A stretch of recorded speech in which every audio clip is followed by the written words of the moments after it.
Anong edad ka unang kumanta? Mga anong oras yun? Ano po? Hindi natatandaan mo pa. Mga 6 po. Mga 6. Anong unang natutunan mong kanta nung 6 years old ka? Dance with my father po. Oh.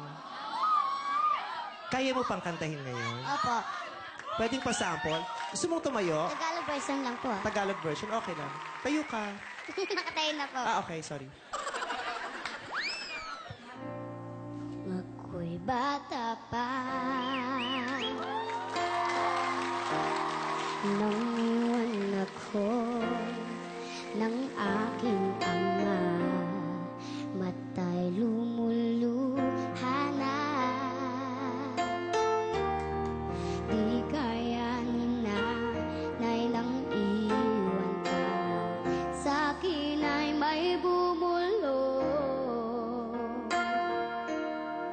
Sabi ni tatay na huwag iiyak, malungkot ako, aking ama. Kung may pagkakataon na mayakap siya at masabi ko na mahal kita, ama. Awitin ko ay alay ko sa iyo, mahal na mahal. Mahal kita, o aking ama. Thank you po.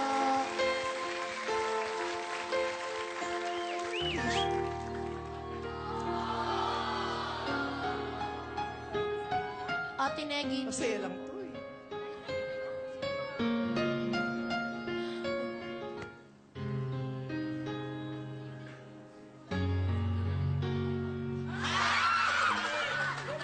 Yan ang isa sa pinakamagandang kantang nalikha sa buong mundo. Di ba? Nakakalok. Nalalong gumanda pa nung kinanta mo kasi parang anghel yung naririnig ko. Thank you po. May mga kanta sa sobrang ganda, nakakabwisit na. Katulad niya. Masaya lang dapat tong episode na to eh. Naalala ko tuloy yung tatay ko. Pero yung tatay mo kasama mo pa. Opo. Ang swerte-swerte mo. Ang Thank you talented po. mo na. Ang dami nagmamahal sa'yo. Kasama mo Thank pa you yung tatay mo. Kaya dapat Thank you maging po. mas mabait ka. Opo. Kasi ako nung lumalaki ako, di ko nang kasama yung tatay ko.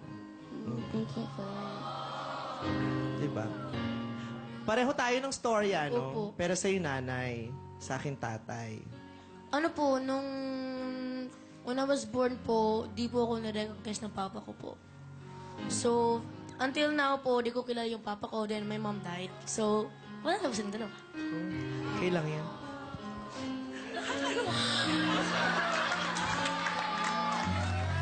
Pero nakakayak lang po yung background music, no? Pwede ba ka-change po? Alam mo kung bakit kaya ganyan kakalakas ang personality mo? Pareho tayo kasi sa sobrang lulungkot ng mga pinagdaanan natin, mas pinili nating maging masaya na lang. Live life with happiness. Hindi nyo alam kung gaano kalulungkot ang pinagdaanan namin ni JK, pero mas pinili naming maging masaya na lang. Diba?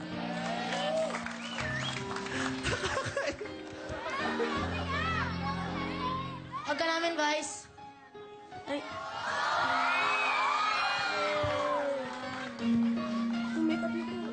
Ate Vice, totoo ba ito, te?